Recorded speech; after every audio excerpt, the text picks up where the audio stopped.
Street Shark's deck building roguelike. Oh no. The slushy paw curls. I should have thought about this.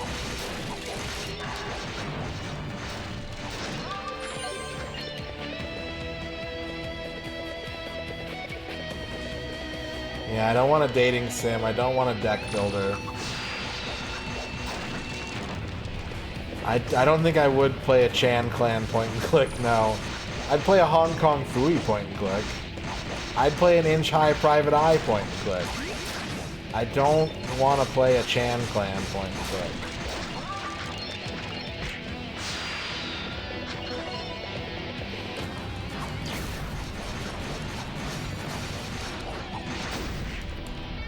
Do you know about Dingbat's straw, Duke Donuts? Do you know that Dingbat has a straw that he drinks out of at least once every 5 minutes?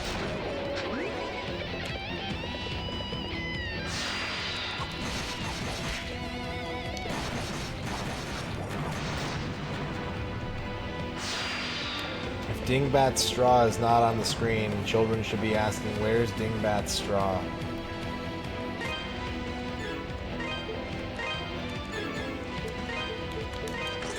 Which cartoon make for a good Koei spread? Like any cartoon, or like a Hanna-Barbera cartoon? Oh my God, Duke! Yes, I will give you $100 right now. Hanna-Barbera Koei spreadsheet game.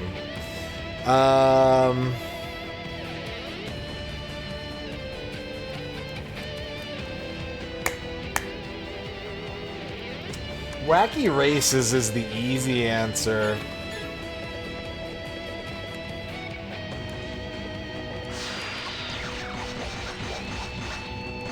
What's up, Dana?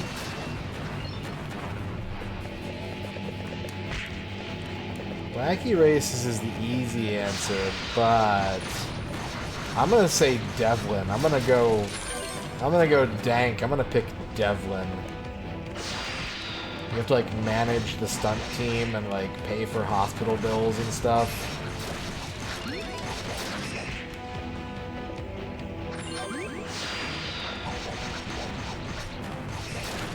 You know that Koei does have those band management games that Ann K has played.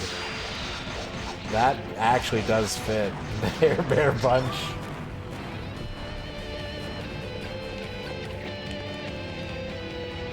Who are you maining in the Muppet Babies beat 'em up? Who's your main? I'm a Scooter main.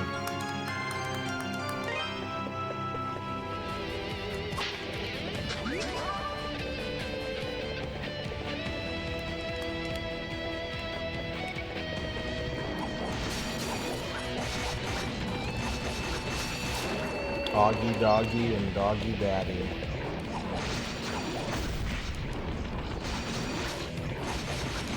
There should actually be a quick draw McGraw game. That would be good. And there probably is on like some microcomputer that I'm sure Chubo's played it to completion. But yeah, you could transform into El Kabong and deal massive damage. You could call in your Baba Booey support character. The design document writes itself. I'm gonna run. I'm gonna run because I'm almost dead. I'm gonna sit here quietly. Yeah, I fully believe that. I'm not surprised in the slightest, Bavort.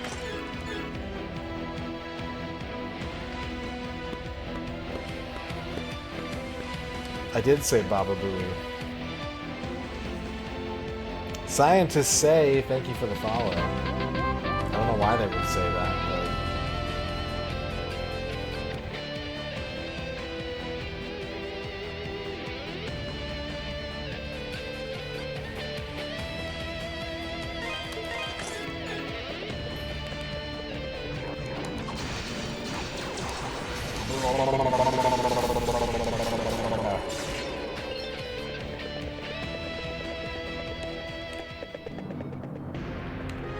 Can I get a save point? May I have a save point, Mother?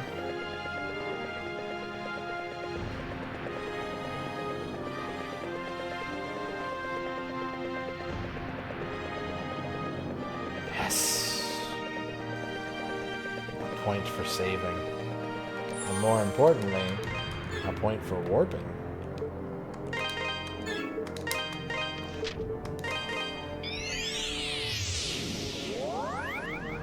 Well, chat, we're not going to finish this tonight, but we're at the Dark Shrine tomorrow.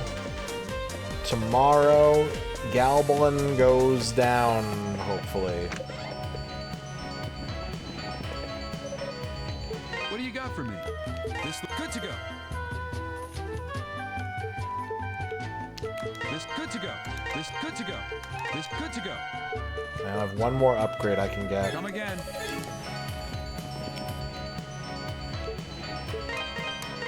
That is going to do it for me tonight. It's time to go. It's time to go. I will be back tomorrow.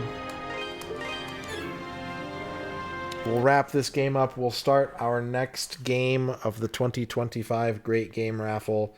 And since I have to entice you to come back tomorrow, I will reveal that the next game is one of the games that I chose. We will be playing for the Dreamcast Record of Lodos War, Advent of Cardis. Once we're done with this game, we're going to be playing Record of Lodos War for the Dreamcast, which is also an action RPG. So, if that doesn't get you to come back tomorrow, I don't know what will. I have no idea. But for now, East remains unfinished. We'll come back tomorrow. We'll take down the Dark Shrine. We'll beat Galbalin. And we will start Lodos War. Thank you for the bits. Thank you for the raids. Duke Donuts, Bahamut B, Bob, and Dr. CDCS. I have to find someone to raid myself. And that person will be... Ooh. What do we got going on here? And Joico is playing Smash Brothers. That's pretty cool. We're going to raid... Oh man, this looks cool too. We're going to raid M. Foolery. M. Foolery is playing The Awesome Adventures of Victor Vector and Yondo. You know it's going to be good. And if it's not good, you know it's at least going to be for DOS or Windows 3.1. Thank you, everybody, for watching. We'll see you back here next time for the end of the Oath of Felghana. Felghana. Take care. Take care of yourself. Drink water. And we'll see you next time. Here are your lizards, everybody. Have a good night. And happy birthday, Duke Donuts.